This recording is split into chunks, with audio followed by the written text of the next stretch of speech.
Uh, so anything I need to move out of the frame? Let's see here. I've got Nope. computer and Can flag with move. a lovely pirate on it, a dead pirate. And that's it should everything looks fine.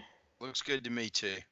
As I Okay. said, I worked hard to get the severed limbs out of frame. So Well, I mean, it sort of goes with the writer territory. true, the audience might they might eat that up, but It's the other people watching that don't quite understand the the the way normies of will not life. understand. Yeah. All right, so hello, we are here with Matthew P Gilbert, talking about all sorts of good fun, severed limbs, and the like. That's grimdark for you. Absolutely. So tell me a little bit about yourself and your upcoming book release. I have a series here, and Oh, it's called the Sins of the Fathers series, yeah. and it focuses on two very disparate cultures, both trying Mhm. to find ways to cooperate, such that they can thwart a prophecy of the end of the world, and they are they are perhaps as much trouble for each other as any of the villains, shall we say, or whatever. Ah, Um, the book that's coming out here first is called Dead Gods Do, and then there are two more, and they'll be coming out next one in July, and then in okay. August. So there's the second one is called Mad God's Muse. The third one is Uh-huh. called War God's Will. Uh, and as for me, well, let's see. In addition to being a writer, I'm a video game programmer of many Oh, wow. years. I am I am a veteran. I have 3 sons, 2 daughters, and I tell everybody I was born and raised in Woodbury, Georgia, and I have been on watch for zombies ever since. Has it worked so far? That's for people who watch The Walking Dead. Yeah, yeah. That I have not been I have not been defeating zombies yet. Okay, okay. All right. Well, good fun. All right. So for this Dead Gods Do, give me a little bit of a synopsis. Nothing spoilery. We don't want to ruin it, but just a little bit of what's going on. So you've got the two cultures. Um, Mhm. do they have sort of a real world equivalent, or are they completely new? Yeah, I would say that they have maybe a one of them is kind of a mishmash of real world cultures. Huh? I have there's two pieces to this actually. So there's the past, which Mhm. I detail what's going on in the past in a prologue, and so there has been a war between these guys in the past, like Uh-huh. way far back, which is where this prophecy was made. Okay, Okay. uh, so in far in the future is when they're actually the time of the prophecy is at hand, and most people in the world have actually forgotten about it. So they don't even know what's going on. So Oh um, one of the cultures they're named the Xanthians, and no. they're Uh-huh. kind of a mix between the Romans and like Middle Easterners or something, or maybe Israelis, or you Uh-huh. know I'm not super detailed on that. Okay. They're their own thing, so that's Right. just a comparison. They're very warlike culture. They respect strength, and they think nothing of beating each other up as long as they're not killing each other. And one of their religious men is trying to convince his prince that they need to do something about this ancient prophecy. His prince is uninterested, and so he uh, he arranges an expedition to go and try and find this other culture that they only Uh-huh. knew 1,000 years past, in the Sure. hopes that he can find some allies there. Oh dear. I So imagine that doesn't go well. now, first contact missions are always very dangerous, right? Many problems there. Yep. Mm-hmm. And let's see, the other culture are the closest I could think is for people who have read Elric, they might be a little reminiscent of the Melnibonéans. Mm. Uh, they're they're not as bad as the Melnibonéans, but they're a bit decadent, Okay. and they have they have sorcerers amongst them, Ah, but not many, and the sorcerers are kind of unstable people. So they're interesting, but they are unstable. And what fun would it be if they weren't? exactly. Okay, fantastic. That sounds like huge amounts of fun, and I'm terribly excited about this.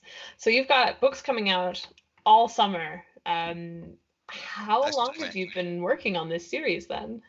Uh, well, a lot longer than I would if I were to do it now. I mean, I started on this, the idea. I started on Mhm. this like 10 years ago, but it took me forever to actually, get started and get going. Mm. Once I had the first book written, I guess I kind of had learned a little bit, so I was able to do the others a little more quickly. Ah, Um, it wouldn't take me 10 years to do a series now. It might take me a year or two depending on my day job. So, right. Yeah. but yeah, quite a long time. Okay. All right. Fascinating. I know writing times vary for just about everybody. So it's always interesting to hear your process. So how do you? I have talked with plotters, I have talked with pantsers, I have talked with everybody in between. So where are you on that You spectrum? know, I've thought about that question, and it's difficult to place myself because while I do a laid out detail of the Hmm. story, but I tend to do it in terms of what the characters themselves are doing about things because that's really important to me. So early on, I discovered that I was creating characters who were willful enough that they weren't going to be forced along lines that I thought for the plot anyway. Uh, so for the most part, I have the few situations I put together, and then I let the characters go at it. That being said, I put this all out, in a kind of a shorthand form to Hmm. begin with before I actually go in and do the writing. It's as efficient as I can imagine to do it, so that I know where I'm going when I actually am writing the actual prose and stuff. Uh-huh. But it's pretty detailed even up to that point. So a little bit of both, I guess, is what I would say. Yeah, no, definitely. That one's a unique perspective. I've not heard character details before plot, but that makes perfect sense actually, given how willful some characters are. All right. So more on the process thing. What is your least favorite part about writing? Because everyone has Uh, a favorite. that's got to be the editing. I mean, Really? I think that's probably going to be everybody else, right? Because it's Actually, not as much. really, I Yeah. it's the editing is the part. It's not as fun. You're not doing a lot creative. I mean, maybe you might be working on a creative turn of phrase, but you're not doing a Yeah. lot that's like, you're not coming up with new events and new conversation usually or anything like that. I'm a software developer in my day job, Sure. and and editing is a bit like the alpha process of cleaning up bugs as we move towards shipping a product. It's Mhm. the it's the least fun part, but it's the part that distinguishes a professional from an amateur, right? It's Yeah, the part that absolutely. puts your product out here as something you know that's polished as opposed to just, well, I've only done a certain amount. So Yeah. that that would be why I regard it as my it's that's my least favorite, and yet it's the most necessary. Uh-huh. I can see that. Editing for me is a bit weird because I am a total pantser, and so it's more like a third draft than it is an actual edit. No, I Uh, can imagine. it's I mean it works, I guess, but that's why I hire the professionals for the final bits. There you So, go. The guys who actually understand why we're not supposed to use certain phrasing despite the fact that we want to. So well, see, that's my problem is I'm a linguist, so language is sort of what I do, but the way that mhm. I do it is perhaps not conducive to writing. I get beaten up a lot for using certain phrases of no, Oh, this is not correct. I'm trying to think of an example, but uh, actions that should be sequential seem to uh-huh. be going at the same time. So I get lumped, I don't know, 5 or 6 times a chapter for stop this. This is wrong. So Oh no. Oh dear. Well, this, yeah, okay, good. professional editing. I can see how that would be problematic. It's not my most favorite, but as far as others' least favorite, they have said writing the first draft and then sort of the marketing process is always fun. Oh, I hadn't even considered that. So yeah, I would change my answer to marketing process. Okay, that's my second least is the editing. Then how's that? Okay. All right, good to know. We'll stay away from marketing then. Okay, so for video game design, are you involved at all with the story development or are you purely programming? Not well, okay, not typically. No, I am a senior programmer, so mostly I'm doing programming. In the past, I was involved on different projects. This is back in the dark ages, like in the early '90s. I mean, we would have the whole team. We'd get together and we'd come up with things. And Oh, how fun. uh, I did this game on the Sega Genesis called Scooby-Doo Mystery, and I actually wrote like all of the dialogue and stuff for that because our team was like really small, right? So I mean, we know the situations, but we didn't have a writer. So I mean, I ended up creating that stuff, and I was good at it because I had watched Scooby-Doo a lot as a kid, right? So, Yeah. Oh, how but fun.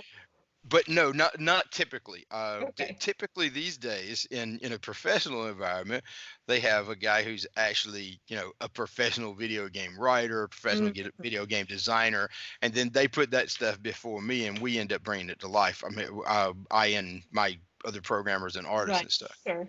Well, I was just curious what the difference is between writing a novel and writing a video game, because I know the story is a lot more, I guess, involved with video Uh, elements.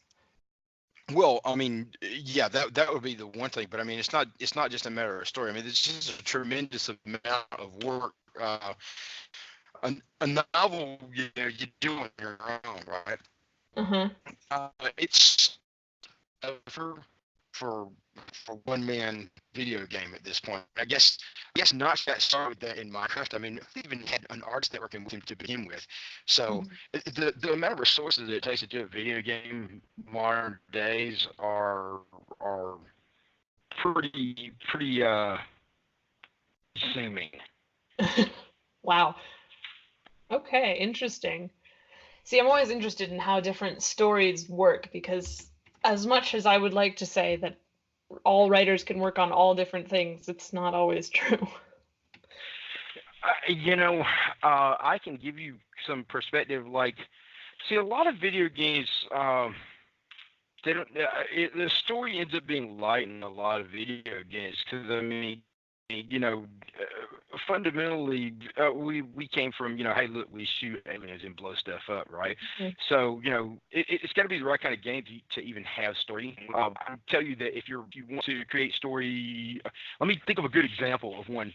Did you ever play the Star Wars: The Old Republic, which had some really good story in there? Um, and I can tell you that you would probably have a guy, you'd have one writer for like a storyline, but to actually implement it, it takes a very large team. You have voice work, you have animators who are building models and then animating them and stuff, and then the coordinating all of that in programming. So very large teams to make it actually come out as a professional product. Mm-hmm. Hmm. Interesting. Huh. I mean, it's sort of, I guess, movie-esque. Right. Yeah.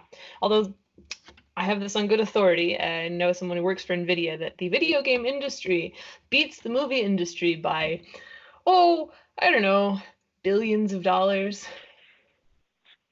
I have heard that we have in fact surpassed the movie industry some years back, and it's not know the exact numbers on it, but I would concur with that. That's my understanding. Now, Yeah. I'm sure that somebody in Hollywood is going to say, well, that doesn't include all these other residual monies or something, so we're still on the top, and I wouldn't know how to tell the difference. So so I don't argue with people. Yeah, well, statistics is its own science. Indeed. All right, so as far as story goes, do you have a story out there, television, book, movie, video game, whatever, that you wish you had written? Well, a lot of them actually. Anything that I really enjoyed. Hmm. Well. that's awesome, and I wish I had done that. I think one of my all-time favorites has got to be Stephen King's Gunslinger series. Uh-huh. Really enjoy that. The wife and I both really enjoyed that. Mm-hmm. Uh, Video games. I'll go back again to Star Wars: The Old Republic. Yeah. I think it was. I think some of their stuff was incredibly well done. A lot of people don't like it. They didn't care for the end game. I'm not a big end game raid kind of person. I was much more interested in the story, so Yeah. I thought that was much better. Mm-hmm. So, does that cover it? I Yeah, could go on this one for a long time. So that's great. Because I no, mean, I think I should probably cut it off. there are always so many things out there that I wish I had done or I would like to incorporate into my own work. Uh, That's exactly it. I mean, you take inspiration from any good work. I think so. yeah. If I could wish that I had done things, with almost anything that I'm like I found personally appealing. Right. Right. Yeah. Oh well. So many stories to write. Oh dear. That's exactly it. They'll never all get written. So you got to pick your battles, right? Yeah, and hope that someone else writes the ones that are in my head. Yeah. Okay. So with your book release coming up, what's the process of going into that? Because I know you're not a self-published author. You're sort of working with a small press. Is that? I Right. I tried the self-publishing, and we go back to that marketing thing of Yeah. like not liking it and not knowing much about it either. Right. So, Marketing. Good. I think I think I was under the delusion, like in the beginning, that well, you create a good product, and that would be it. You just put it out there, and it will Yeah. succeed or not. Yeah. And that was tremendously naive and wrong. And the fact of the matter is, I never had much luck with it. I doubt that there are like 5 people who knew my folks work existed. I mean, it was just kind of like on that level. Yeah. So, but I finally got some people who were like, this is good. If people knew about it, they might actually, be interested in it. So the guys at Athon are really good about this stuff. They understand how it works. So Okay. I'm grateful to be working with them. Very cool. No, I am keenly interested in your novel, and I will get a copy as soon as I can. Right on. That will be Tuesday. It will be available then. Tuesday. All right. I've got that in my calendar. Okay. Okay. So, what are the common traps for people trying to get into the industry besides failing at marketing, which I think 90% of us do? Uh, Thinking that you're good and you're not. That would be that would be a common one, I think. That's not quite what I meant, but I'll take it. Here's the real problem. Yeah. I'm still not sure if I'm good or not. So I mean, I think everybody has that whole thing, the imposter syndrome thing going Yeah. on, right? So, I'd be willing to bet you that even the most successful authors do. So, that's you're gonna struggle with that. As far as as far as other things, I would say people need to be careful about what they spend their money on, Mm, because there are a lot of people out there who will happily take your money and promise you that you'll be successful, and they don't really have that influence. right. Um, so it's definitely a buyer beware situation there, and a lot of people are very eager to spend money that a lot of them don't have. So that would be a big pitfall, I think. So, what is the best money that you ever spent as a writer? Uh, I think on some covers that I Uh-huh. bought, which unfortunately I'm not going to be using them because they are they were changed by the new publisher. Oh, okay. Uh, but the covers that I was using when I was trying to do this on my own, they were excellent, and that's again because I work in video games, so I have access to some very Sure. excellent artists. Oh, yeah, Uh, I would so imagine. that would be it, and I would highly advise anybody who's trying to do self-publishing, pay the money for the covers, man. Yeah. You're not supposed to judge a book by a cover, but people They do. do, absolutely. I wish it weren't, but it is. Okay, cover design. Good to know. And I mean, from what I understand, there are loads of freelance designers out there. Yep. So just You a matter of, can, if you don't know them, you can go to like DeviantArt, yeah. and there's all kind of people up there. You can see people who are like really amazing, and you Yeah. can find people who will actually take commissions. Yeah. Oh no, I am terribly fond of that website, and I spend far too much time there browsing things that are extremely distracting. It's almost as bad as TV tropes. That's the one you can get trapped and never escape. Just I don't know that. constant descending. Oh, then allow me to ruin your life. Oh, good. TV tropes is it has all these fictional tropes in there. Basically these little things that you see, that show up again and again in fiction, and they have names for particular techniques, like the one that comes to mind is the moral event horizon, right? Where a character commits an act that is so evil that they can't have any redemption from it or something, right? But then in the description of moral event horizon, right, they'll have all these links to like such and such different kinds of villains, and you're like, well, gee, I wonder what that is. So you have to click and go there. So it's the constantly recursive definition. You'll be trapped forever. That's fantastic. It is the Yes, it research is. black hole that everyone wants. Yes, it is. Okay. I know what I'm doing this evening.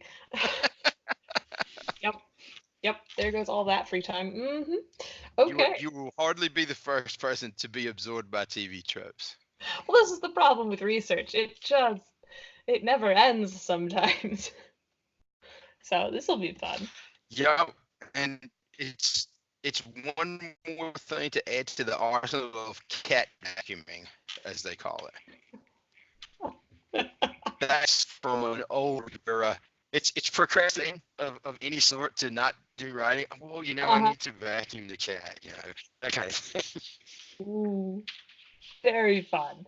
Okay, speaking of research, how much have you done on your book? Because if you're creating two whole cultures from the ground up, relatively speaking, I would imagine there's a fair bit that goes into that.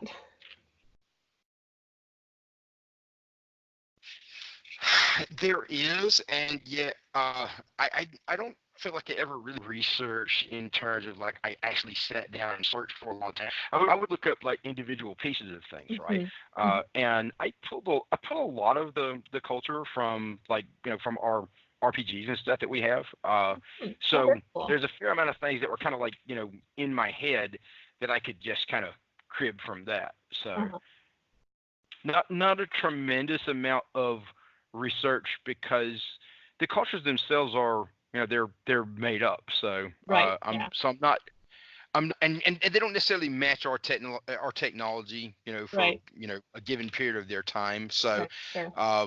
The research that I would do, well, as an example, I did try to do research on exactly what it would take to completely destroy the planet, like how much energy, for example, and so the research that gets done, it's like, well, if the FBI looks at my Google history, I'm not really sure what they're going to think, how to destroy the Earth. There's actually a website called How to Destroy the Earth, where a number of theories and possibilities are discussed. Yes. Okay, there's another thing I have to go look up.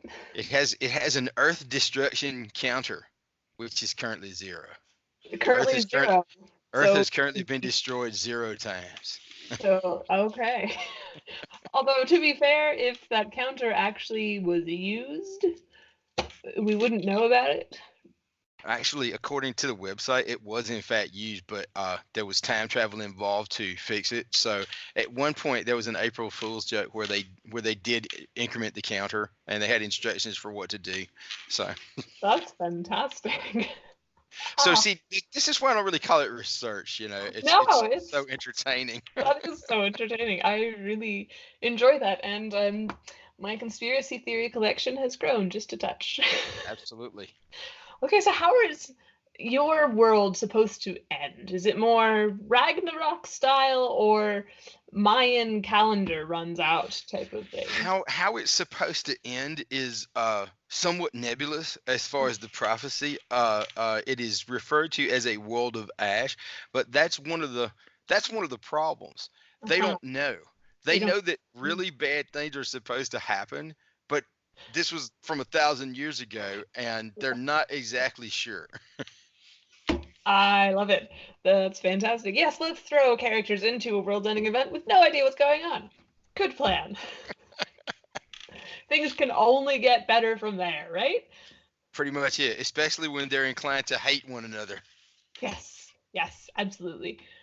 Okay, so this is completely off topic, but I have to ask, why the flag in the background?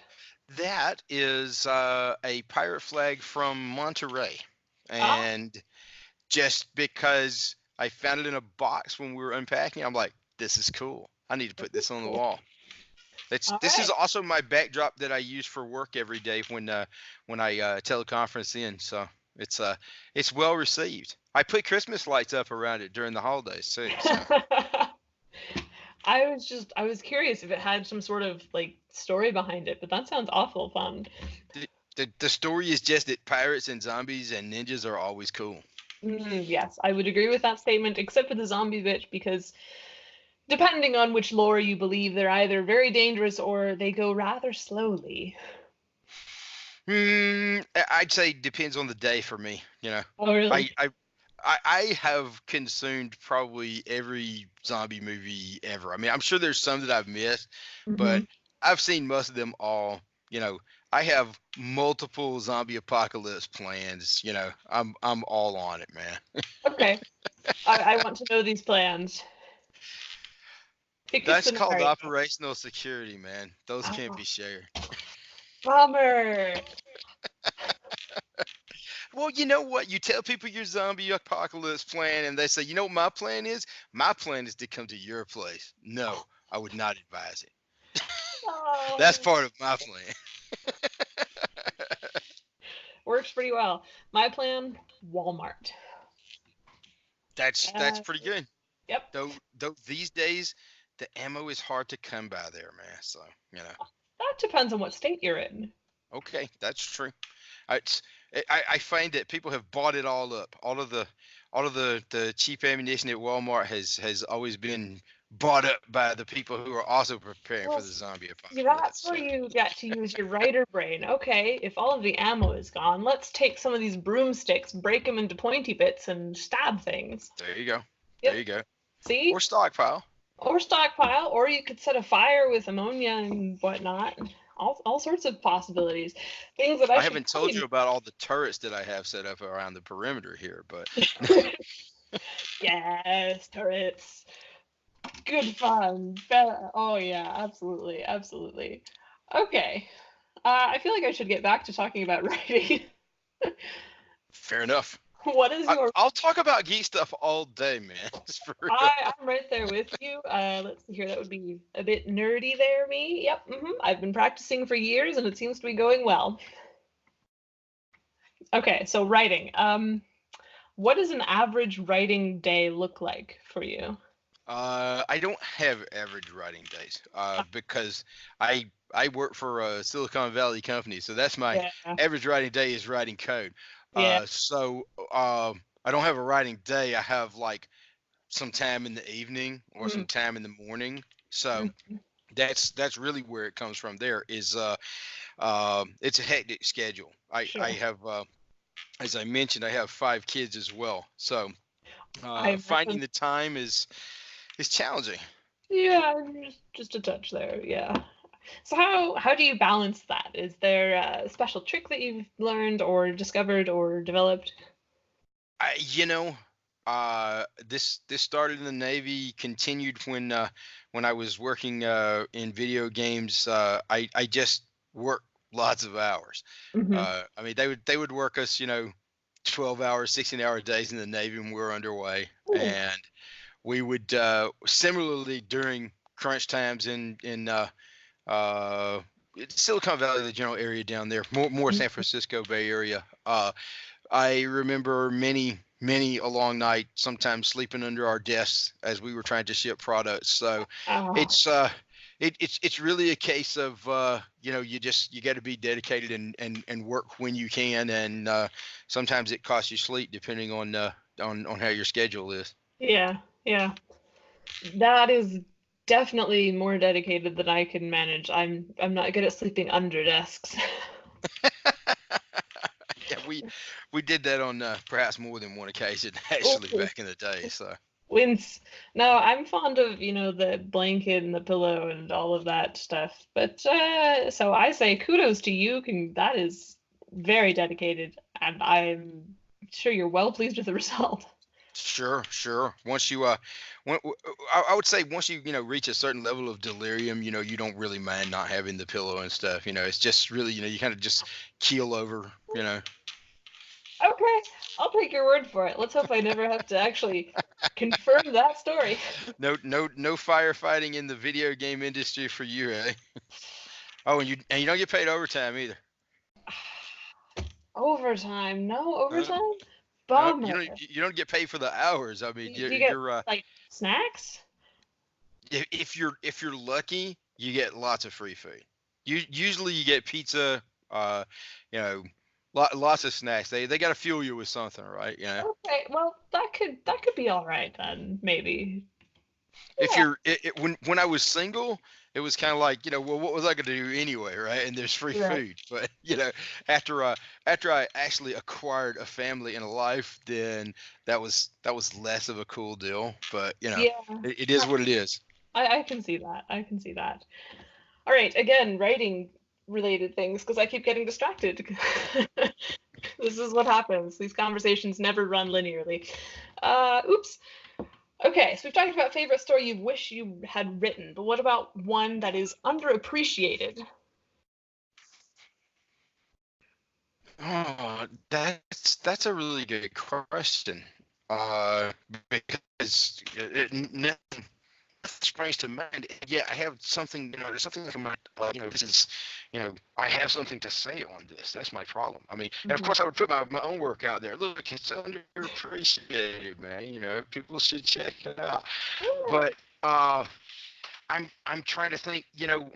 Uh, there are there are any number of writers out here Mhm. who are writing stuff that's as good as anything you would see from the professional publishers. Mhm. Um, you know, I, how about Charles Phipps's I was a teenage weredeer, right? That one that just made me laugh so hard, and I don't know how popular it is, but Mhm. as an indie writer, I mean, you're only ever really so popular, right? So I I think that falls into the category, and it's great. Yeah, you can play a geeky game with how many references to like other pop culture that you get with any of his works, but that one especially I thought was a lot of fun. Uh-huh. Oh, I love those. The Twin Peaks references were excellent, I thought. Oh boy, causing trouble. Okay. Uh, so I have gone through all of my questions there because we seem to have covered things without my actually asking them. Kudos to you. That's a Oh, conversation for you, right? It yeah, it well it, done. it, it Well done. detours. It goes around. Absolutely. So, is there anything you want to say to the world, either about your work or about life, or and nothing related to writing at all? Uh, Horde is greater than Alliance. Empire is greater than the Republic. Yeah, That'll work. I'll those are take it. meaningful. Prep for the zombie apocalypse. It's coming. Absolutely. Although Although a lot of people will say the AI technology is going to take over long before zombies get here. So, Well, then we could have simulated zombies actually. So, I mean, uh-huh. And think of the possibilities. yes, instead of dying, you just take off your VR headset. It's the technological singularity oncoming. So, I mean, that's just the zombie apocalypse reskinned, man. Yeah. Well, they all better sound like Arnold Schwarzenegger. Just saying. Killer robots, killer corpses. They're they're mindless. They kill you. They have no mercy. I call them the same. All right. Yeah. I could see that. Although my theory is that technology is slightly easier to beat because you just blow up the electrical grid and you're all set. That's true. One EMP should do away with all of those pesky robots. That's for sure. Yeah. Zombies are slightly more complicated.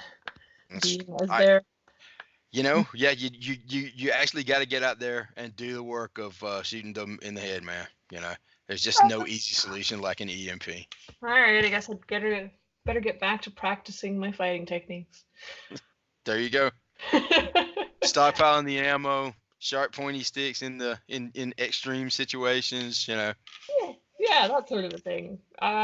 Or I'll just train the dog if I can manage that one. There's another favorite book, Max Brooks' World War Z. Uh-huh. Very much enjoyed that one. I hated the movie. would bet. Yeah, absolutely. Absolutely. Well, it has been absolutely fantastically fun talking with you. So I've enjoyed it too. all right. Thank you. And it was great talking with you. Good luck with your book release. Thanks, I will be getting a copy as soon as I can. All righty. Well, thank you for having me. Yeah. It's good fun. These are always good fun. Okay. All right. All right. Thanks so much. It was great meeting you. Yeah, you too. Bye.